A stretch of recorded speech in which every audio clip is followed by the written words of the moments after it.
Well, John, as a fan of The Room, what'd you think?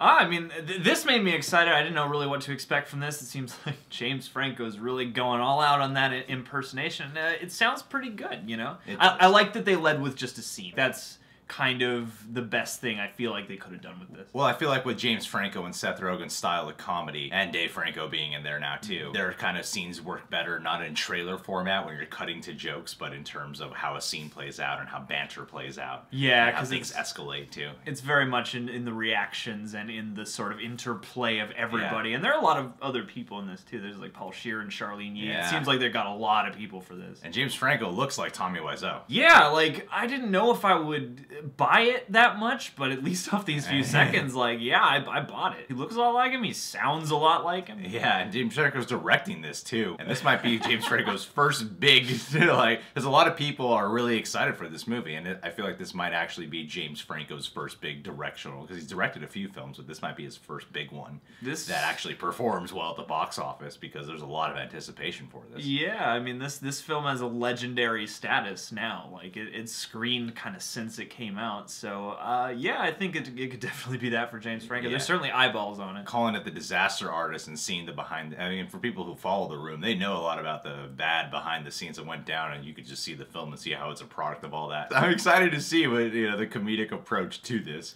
Because, you know, The Room is an unintentional laugh fest, but here it's like, no, this is an intentional laughter. I feel like I can watch Ed Wood and then this. Yeah! I hope that those become a nice double feature by the time all this is done and everything is out. I've gathered from over the years, just reading think pieces and stuff, that these dudes, or at least, you know, their crew, I know Jonah Hill and Paul Rudd and some other people, are kind of verified as having attended these screenings, like being in love with this film for years before this even came together. So I wonder who else is going to show up on the film based on that, you know? I love that James Franco and Seth Rogen have become such good buddies. Yeah. You know? They're like us! Yeah, they're a little more than us. Just like us! And Dave Franco too. I mean, you ever remember that Funny or Die sketch where Dave Franco's acting tips? Yeah. Yeah. And Dave Franco just looks so dejected throughout all of them. Because I feel like they both have created their own career paths. And I don't feel like when you see Dave Franco, you don't go, James Franco's brother.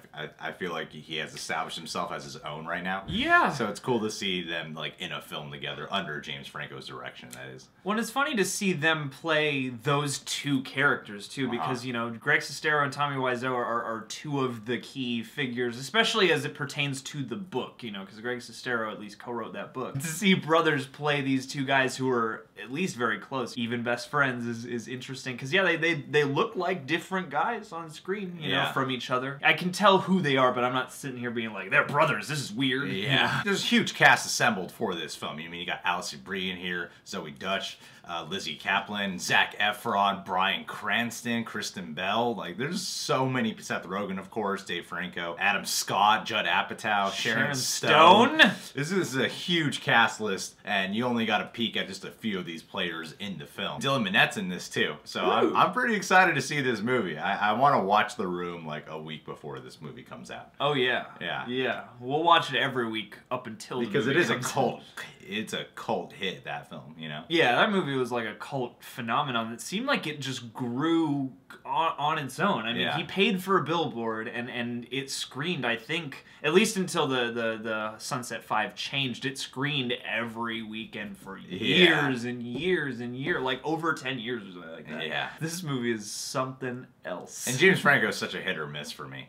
Totally, when it comes to movies. Most definitely. It's like if he doesn't really care about it, it shows. If he cares about it, it shows. Yeah, you know? Yeah, and it seems like he's putting down. It seems like he cares about it, because I feel like he could have been a lot more over the top just in this one scene. Like if you watch like him in The Interview, for example, he's super over the top. Yeah. Not in a realm of reality whatsoever. Like rivaling Tom Cruise levels of smiling through the movie. Yeah, he was awful in that film. But here, he seems like he's really taking his, like he has the comedic chops down, but he also seems like he's taking it with a sense of realism. Yeah, because especially just through these beats, it seems like he actually brought some actual performance to that instead of just doing an impression. You know, it seems like he allowed the moments to still sink. And that's kind of hard when at least one of those takes is based on what's in that movie, you know, like you have a specific cadence. So that was what I was worried about with this, partially, was, you know, James Franco was going to lead this movie, and if you're gonna play Tommy Wiseau, he is so specific that you have to do a good job. Yeah, because you can't just be the Tommy Wiseau that you saw in the room. You have to be who he is off camera. Yeah, which is